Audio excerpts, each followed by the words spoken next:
is an important announcement. So I'd like to just take a hot second to just thank a few people in truly Canadian fashion. I will start with kindness. So first and foremost, I do want to thank Diego and ownership for this opportunity, the trust that they've given me, and also just going through the process with them helped me a lot in terms of clarity in the vision and what I know we can achieve here. So a really big thanks to them and the process.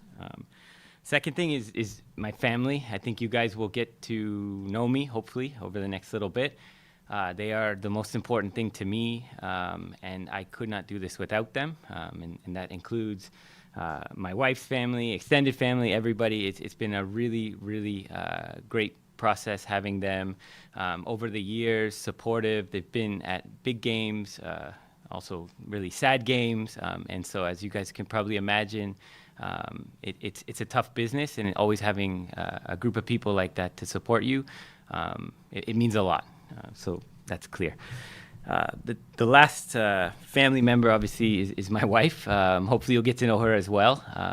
I don't think I could be in this position without someone like her. And I also don't think there's enough time in a press conference to list all the things that she has done to help me. Excuse me if I get a little bit emotional, but it's truly something important to me to have a teammate that I can go home to, that understands the challenges in the business and who can listen and provide support like she did, and she will. And I know you guys have a really special person coming to your city, and we're very excited for that when we do get that all settled. That's another topic for another day.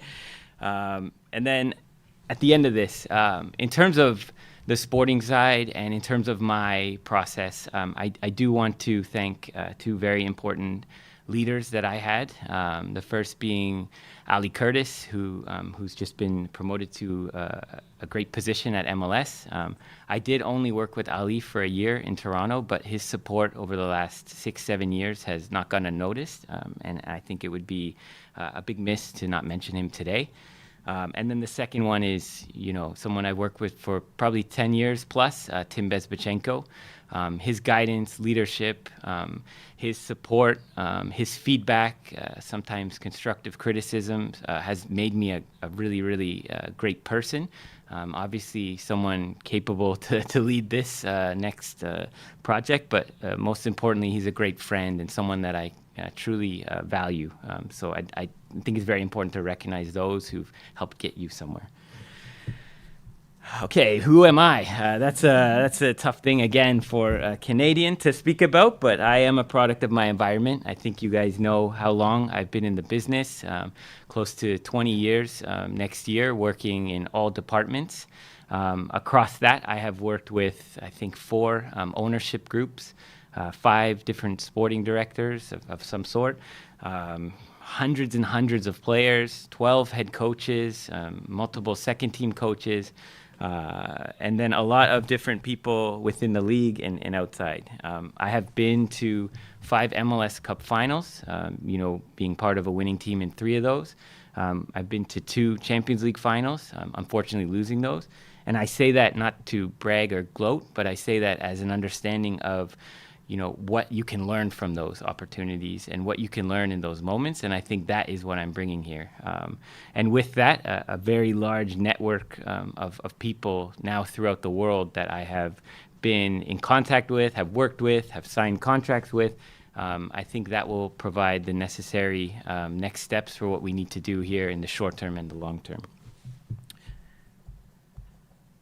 Overall, I just want to talk quickly about next steps. I'm sure someone will ask, but I think it's very important so you guys know where we're at today. First and foremost, I just got here, so I think it's very important to understand we're going to have an assessment period. That will be very quick, but done to the best of my ability. It will be, clearly looking at the roster, talking to all the staff, and I've already begun that over the last couple days, and making sure I have a real firm understanding about what we have here internally. And then we will start to set a shared vision and direction going forward that will incorporate all of the people I just spoke about. making sure from that we're going to set new standards for high performance within the group, how we operate, communicate, and how we look at new decisions being made moving forward. We will then obviously be as transparent as possible with you, the media, our fans, our stakeholders about the direction we're going in, so you can follow along and obviously check that along the way. We're going to build a squad to meet standards that I see as a winning kind of formula. I think it's very important to understand that in squad building, the right pieces are not always available. I think you imagine you can just go out and get what you need, and they're perfect characters and they fit everything the coach needs. That is not always the case. So please bear with me while we make sure we get the right people into the club. And then last but not least, achieve success. It's very clear that through this process, that is an important part of what the fans are looking for. I think people are knowledgeable enough to see progress, and that's what I hope we can show right away. But I'm here to win. I am a winner, and I'm very excited for the city and the rest of the fans to be part of that process as well, because there is nothing better than winning. I can tell you this right now. It is the best feeling, and I am very excited for that to happen here in St. Louis. So thank you. Thanks, Corey. We'll start with Tom. Hi, Corey. Hello. Hi, Tom Timmerman from the St. Louis Post-Dispatch. Nice to meet you. Nice to meet you. What's your wife's name? My wife's name is Jamie. Jamie? Yes. J-A-M-I-E? J-A-I-M-E. J-A-I-M-E. Yeah. Just wanted to be able not to refer just as your wife. Thank you. And she would like that too. Yeah, well, that's fine. Yeah. How big of a challenge is this? How much work needs to be done for this team that has missed the playoffs now 2 years in a row to get them, and how quickly can it be done? Yeah, that will be in the assessment phase, but I will tell you that we are, in the short term, going to need to do a few things to become more competitive. I don't think that's going to be a surprise to anyone. There is clearly some opportunities to improve the overall group. We will do that immediately. We have a few different opportunities through the MLS mechanisms coming up that you're probably aware of in terms of re-entry drafts, free agencies, and super drafts. So those will be looked at as quickly as possible from a add as quickly as possible kind of way of doing things. And then from there, we need to set a lot of things in the structure long term. So you're talking about real big decisions need to be made on structure for the larger decisions from a MLS mechanism, your TAM players, your DPs. That will take a little bit longer to make informed decisions on those. And I could see those taking, I don't want to put any timelines on anything, but those will be the things that I'll be working towards into the new season for sure, as we look for a longer-term, sustainable and competitive environment here. How do you feel about DPs? This is a club that has not really plunged into Yep. the DP market, but do you feel the resources are there that you can go out and get what you want and to add for the next year a DP? Yeah, for sure. I think, just in my experiences, we need to be very cautious about just getting a DP or getting the right DP. I'm sure people will tell you that. And in terms of what that looks like, a lot of work needs to be done behind the scenes to ensure that we do have a good strike rate on those players. So I am confident that there is a desire to win in terms of the ambition of ownership, and they are committed to resourcing that how we see fit. So I will get into those discussions further in terms of setting budgets and looking at that, but I don't see that as being something that is going to be prohibitive in terms of my plan. I think it's about providing a plan that makes sense, that is supported by all the different things when you are looking for additional funds. I think you need to do your job to create, I'd say, some sort of confidence in that process. And then from there, I see a huge desire to be a part of that global transfer market and look for the right player for St. Louis, for sure. We'll go to Justin. Hi, Corey. Justin Horniker, St. Louis Magazine. As you kind of look past to some of your past work in Toronto and Columbus, a lot of that is just building the foundation through the player pathway. That's something that this club has wanted to do very well. If you look back to those successes, is there anything that you would point to as wanting to bring from how you set up those organizations to here that maybe hasn't been done or maybe that you think can be done better? Yeah, as I'm still trying to figure out what's been going on from a deeper level, I think just high level, just making sure that all the different parts of the club are speaking to each other. That is the easiest way for me to say when I'm taking a decision to trade for, acquire a player, that we've done all the work internal to project out when the pathway is set for the next player in that position, that we're not blocking that player. And then deeper than that, we need to do a good job at benchmarking across the club, highlighting what great is, what makes an MLS player in the pathway. And I'm confident in the group right now, from what I've heard, that they're doing a good job. But in my experience, there is a possibility that a non-efficient pathway is one that simply just needs to be brought together through communication and through working with each other a little bit more formally. So I don't think that's hard. The hard part is when you are missing those conversations, when you are not considering what you might have internally, and I think that is where we just need to create some alignment. But I'm very excited about that pathway and being a big part of our success in the future. Yeah, and as you think of like your interview process and looking elsewhere, was that something that drove you to this project of just knowing that some of those pieces might have been in place? For sure. Every project is going to be different. And so there's not, I never thought about, I've done it somewhere, I'm going to do everything the same here. I'm very mindful now after my experiences that is not a good way to start your job. And so, yes, from what I've heard, the pathway and what I've seen clearly at the higher levels is a strong pathway with good success. What I've heard, outside of that is that the player pool is strong, this deeply knowledgeable soccer city, which with roots, far beyond, my date of birth. And so I think that means we have a real good opportunity to continue to grow that and to continue to provide the opportunity for our players to achieve their goals. So I simply, we'll get into more of that, but I'm very excited about the opportunity to bring more players from here into the first team, for sure. We'll go to Jen Sees, then Matt Baker. Hi, Corey. Jen Cease with there. KMOX Radio. You said very fairly that you can't possibly, the players that you might want to have aren't just easily available. But if you did in a perfect world have a person kind of profile player that you like to look for, is there anything in particular in building a roster, qualities of soccer players that you tend to be drawn to? Yeah, I hate to give like a highly political answer, but I don't want to sit here and start to list those out until we finalize some of the bigger pictures. So how I would maybe come back to do that at a later date would be to first ensure we set the vision of how this club wants to play. That could be very different across many different clubs, and that could mean ideal players are very different for each club. So first, that will be a major next step for me in terms of getting that aligned from top and then kind of working down from that.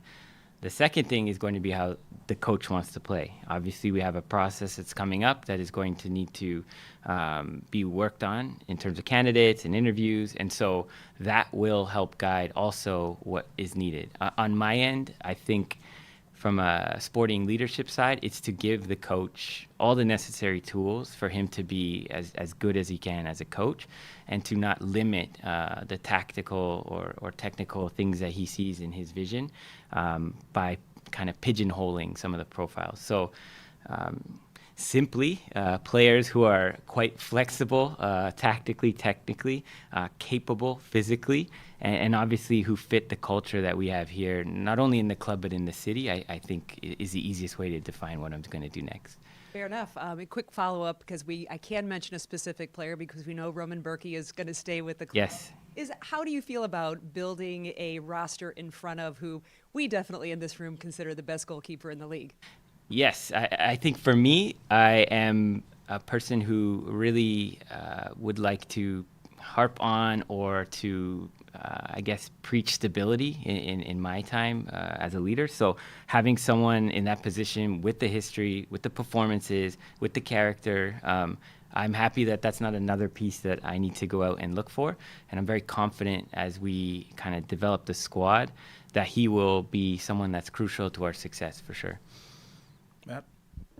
Hi, Corey. Matt Baker with Flyover Footy Podcast. Hi. I want to talk about your time with Montreal real quick. Sure. You've gone through a lot of successes with Toronto and Columbus, and they're some of the best in the league. Your time with Montreal was very short.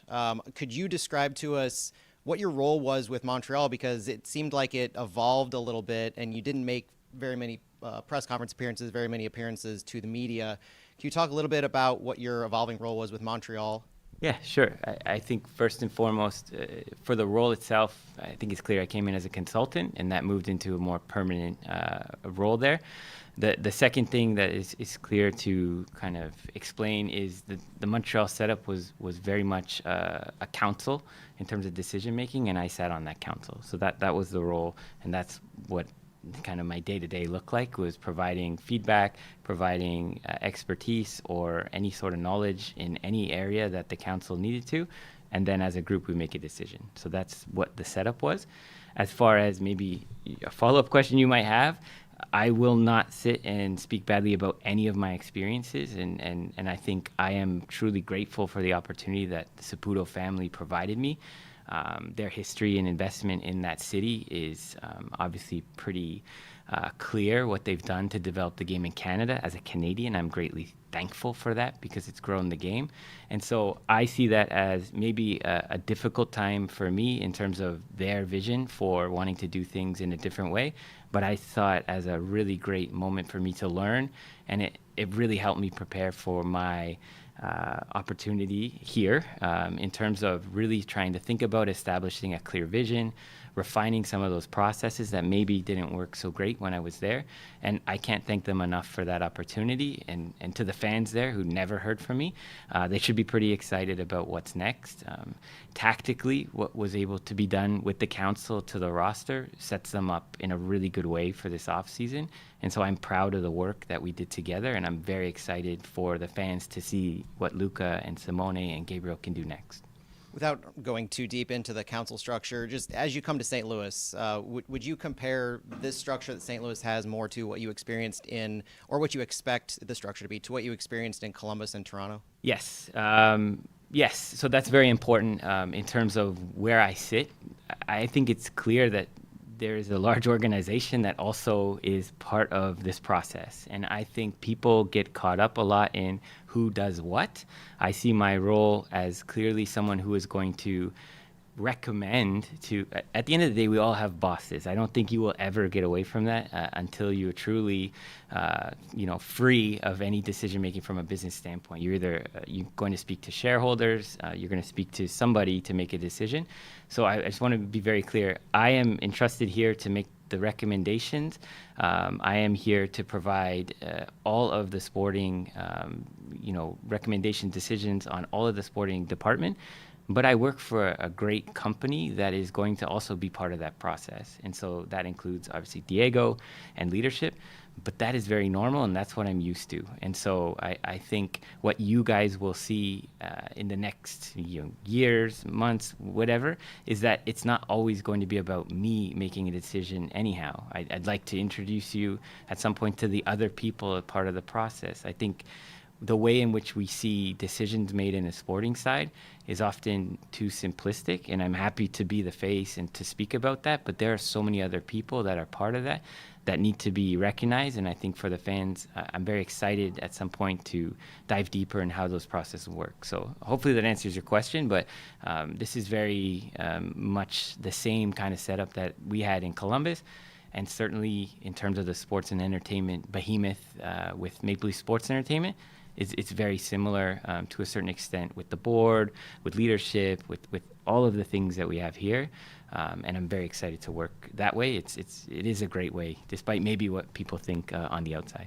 It was reported recently that you provided a 120-page report or presentation as part of your interview for this position. Is there any insight you could give us into what that contained, and in the sense of, you said you have a lot of a lot of discussions to have. It seems like you've done your homework on this organization. And is there anything you could offer us insight into maybe some of your ideas that contain for the future? No, I think that, and I think it's very important to clarify the process. I think the purpose of something like that was to go through every part of the sporting structure, provide either examples, provide a framework around how it would work, provide an understanding of the level of detail that's required under my kind of guidance as a sporting leader, and to see if that matched what ownership was looking for. Clearly, it was aligned with what they're looking for when it comes to details, when it comes to even some of the things they weren't thinking about. But it's not to say that it was some crazy document or anything, but if you just list out all the processes within a sporting org, I tried to address all of those to be as thorough as possible. It was not something deeper than, that, next steps, how we work. But after that will be something a little bit more detailed in terms of the sporting vision, and the real meat of what I'm going to try to do will be provided the next time. It will not be 120 pages, though. Yeah. We'll go to Brendan Weezy, then Bill McDermott. Corey, Brendan Weezy, KTRS Radio. How are you? I am great. Yeah. You may still be in the preliminary stages of this, but what in the infrastructure with the club do you see that needs changing, and are there things that you see that you'd like to see maybe remain the same, again, from just the early stages of what you've seen so far? Yeah. High level, I think just based on some high-level assessments, we need to improve probably maybe some of the expertise in the sporting leadership. Again, I will harp on it. I am one person. I am not going to change everything by myself. I'm not going to be able to make this a powerhouse by myself. And so I think we could really use some additions in that space. The second thing is to kind of redefine or relook at how we're scouting players. There's probably a gap there. Currently, we do have people on staff. I think my job will be to support them and to try to create a scouting process that can look at, domestic, international, and then also incorporate the internal side that I was speaking about, and find a way that we can have it talk to each other. So those would be the two easy ones. Bigger than that, I think we need to look at how we use data in this day and age.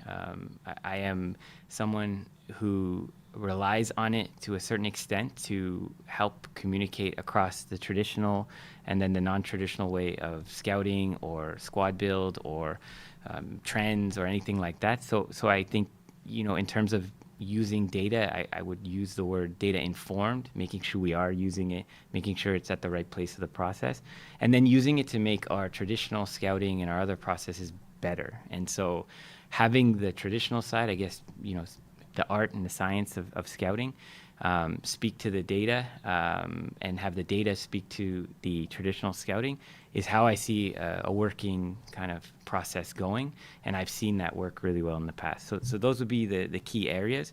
After that, it's only day 3.5 since I've been here. I do believe we have some really good people in-house. It's just about, elevating, their ideas, creating it, a process that they're part of, and trying to align that in terms of how we communicate with each other. But those are maybe not so exciting for you guys, but that's something that I think is very important in a winning culture. Bill? Hi, Corey. Bill McDermott. How do I say this? Miscellaneous outlets. Welcome to St. Louis. Thank you. Okay. When you look, and you touched upon the job description of a head coach, and when you get into that overall process, what would you consider more important? Analytics, analyzing teams in the future, looking at tape, tactics, things of that nature, or management of personalities? What would you consider more important for a coach? Yeah, it's a very good question. The way that I look at it, and the way that, as a group we've had some really good success in the past is first, very, very important to get this clear. They have to be a good person. And I think the character of that person is going to be paramount to moving past any first stage of what we're doing. I will be very firm on that, because for you guys, maybe you know or don't know, it is going to be a person I'm going to be working with most hours of the day, and that our club is going to be working with many hours of the day. And so if you do not have someone who is going to have high character and be a good person, I think we stop the process there. From that, we will then start to look at our club and the vision I spoke about of what we're trying to do and where they fit into that. And I think that is going to be the next stage of defining the profile. And so what I mean by that, some of the things you spoke about. So how do they use, film? How do they communicate with the players? How do they break down the match reports? How comfortable are they using some form of data? And do they feel like they are able to sit with a group and work collaboratively? Or are they a person who needs to be by themselves and we just have to cater to them? I think I'm looking for the first version of what I'm explaining. And then we get into the X's and O's and the coaching, but we do not go past those first two stages if it's not right. And I think that will be very important in this process to make clear that we are going to get those first two right before we go on the last one. And then you get into all the other fun stuff that you guys will for sure ask about after every game. They will be very capable at that, but they will not be afforded the opportunity unless they hit the first two. We'll go to Drew, then Jeremy, then Matt. Drew Young, KMOX Youth Media. Nice to meet you. Nice to meet you. Congrats. Thank you. So how long was the hiring process for you, and what did you learn about the team so far? Yeah, I think the hiring process for me took almost a couple of months. There was some periods that were slower. There's some periods that were faster. So overall, I think it took about a couple of months. What I learned, I think when I started the process and maybe the sentiment at the time was like the team was not so great, that was not my opinion, but that's kind of what I had heard and had felt, just as an outsider. What I learned is there are a lot of really good pieces here. I think you guys saw the improvement in the squad. There are some quality players on the team, and what I think is we just need to provide the next level of structure and clarity in terms of roles. There needs to be a little bit better work done on how they all work together. And I think that's very important for me as well when recruiting is do the pieces complement each other or not? And then finally, I think there are, questions about how we want to play. And so once that's determined, that can change my opinion on kind of if the players are right or wrong for this group. So I won't get into that too much, but that is certainly what I learned. And then finally what I learned is I've never seen a team with 40-plus shots on goal not get a result. And so what I learned is it's possible, and I was very excited about that as someone on the sporting side because that's not normal. So there are some good signs there, but there's also some clear indicators that we need to improve. And then in your roster building experience, what's your preferred mechanism of acquiring players? Is it the draft, building from the second team, summer transfer window? Yeah, all of them. So this is a great question, but if you are going to consistently compete for trophies, you need to do a good job at all of them. And I think that allows you flexibility to change your, tactical side if needed. That allows you flexibility year to year to add the right pieces to make a push. And so from a squad building standpoint, I think it's important that we have to set up a structure that can maximize all those mechanisms. And that's certainly something that I've learned over the years. We'll go to Jeremy, then Matt, then Corey. Hi, Corey. Hi. Jeremy Clements from STL Soccer News. Corey, welcome to St. Louis. You can disturb me, but you can go ahead. In the history of the club, we've been a high-pressing team in terms of identity. Do you see the identity of the club changing now that you've taken control of the sporting department at all? That's kind of step two for me. After day 3, that's something that we're going to define and clearly communicate. I think there will always be parts of the DNA of the club that remain the same, for sure. I think that is more down to things that have been done in the past, and that work seemed pretty comprehensive. And so if you look at wanting to be on the front foot, if you look at, excitement for the fans, if you look at a lot of the, grit and determination that people want to see from the players, I don't see that changing, and I think that is just smart kind of roster building and smart soccer in some ways. How we manage to use that throughout the week to week and whatnot will be up to the coach. And so we will have a clear vision specifically of what that looks like, hopefully very soon. I'm working on that now with Diego and the rest of the leadership, but we will communicate that as soon as possible, and then from there, I think that will create clarity in terms of what we're looking for from a head coach as well. Corey, hi, I'm Jeremy Goodwin Other from Jeremy, hello. St. Louis Public nice to Radio. meet you. Yeah. This is a very young organization that it's about to have its third coach in about a year and a half, a new sporting director. You're replacing the guy who did a lot to really build the infrastructure of the whole organization. Yeah. What role might more stability in the upper ranks of the organization play in the club's short and long-term prospects? Yeah, yes, and sorry, I should actually thank Lutz for the work he did on the foundation. As I mentioned, all the good pieces. I can't say enough about the work that was done to get the squad here. But it's normal in a cycle of a team that you have to switch to maybe a different type of squad building, and certainly I have seen that the stability can allow you to add the quality pieces in a much easier way. If you're constantly changing your squad year after year, you're clearly up against something, whether it's the salary cap, whether it's the assets you have to improve. And I think if you can provide the stability of the foundation of the squad, your core, and what that looks like, then you start looking at adding pieces, maybe 1 to 2 in the offseason, and that's where you can really grow as an organization. So I am someone who believes in that. That stability is going to take a little bit of time as we assess and try to, shore up some of the deficiencies in the squad. But from there, that stability will create kind of the foundation for me to then really hone in on what we need. So short term, we're going to try to be as competitive as quickly as possible. But I might take some short-term decisions that help us do that, but won't saddle us long-term while we continue to evolve this process. Hopefully that clears it up. Are you expecting to bring in anyone else into the front office that you may have worked with in the past or that sort of thing? Not necessarily someone in mind that I've worked with. What you will find out is I've worked with a lot of people, so it's possible that someone or a group of people might join us that I have worked with in the past, but I will go back to the process, and I think that whether it's the coach or hiring anyone, I will run a thorough process that is clear to everybody involved, that there will be no favors given, and that the right candidates will be brought in here because they're the best candidates. We'll go to Corey, then finish with Joey. Hey, Corey Miller from Channel 5 Great here in name. St. Louis. Great Yeah, I name. know, right?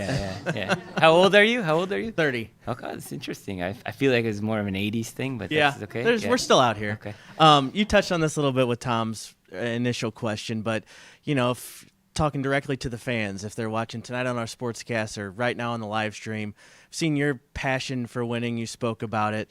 Fans here have been without winning soccer for a little bit. What would you tell them directly about just your drive to make a winning product and that it might be a process? Yeah, that's a very good question. I think I can answer that by telling you more about me, right? So the drive, the determination. I am a person who never stops thinking about how to do something better. It is a problem for me and my wife sometimes, but as a sporting leader, that's probably a good quality. And so I often lose sleep if things are not done in the right way or the best way. I'll give you an example away from the sporting side.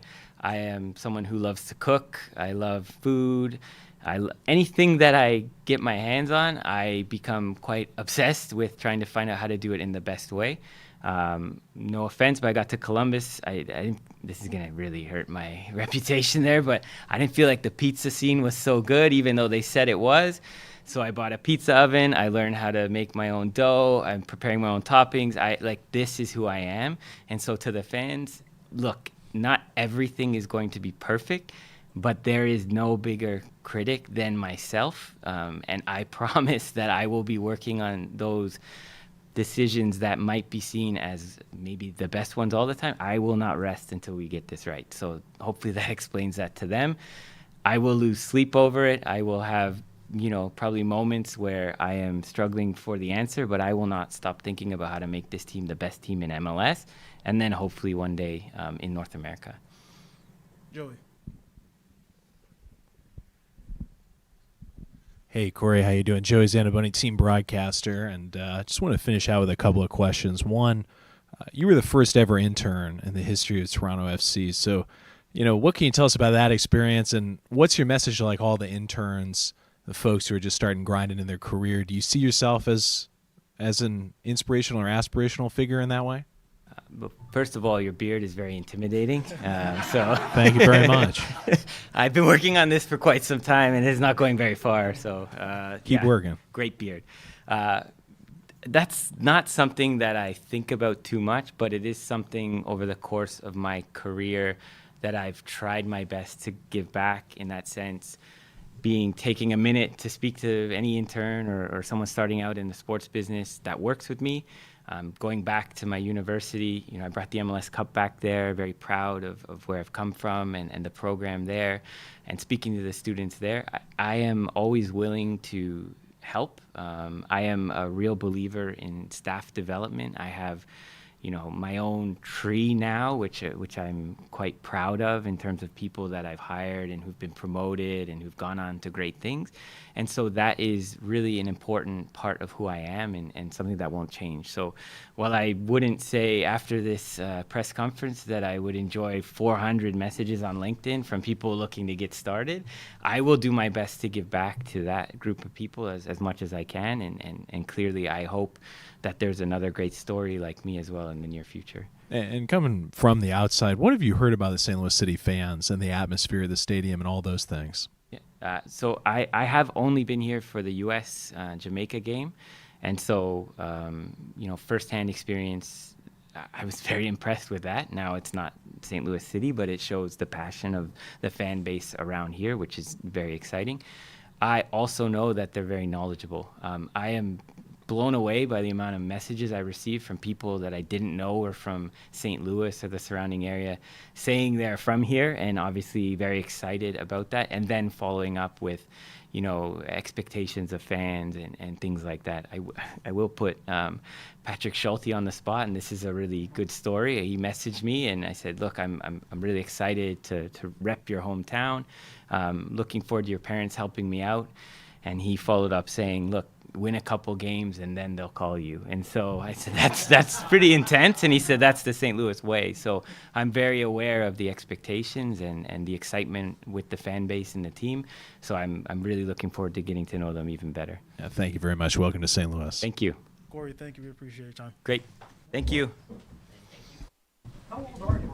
I'm turning 41 tomorrow. Were you? Oh, my God. Yeah. Happy birthday. Nice to meet you. I'll see you. I'll see you around.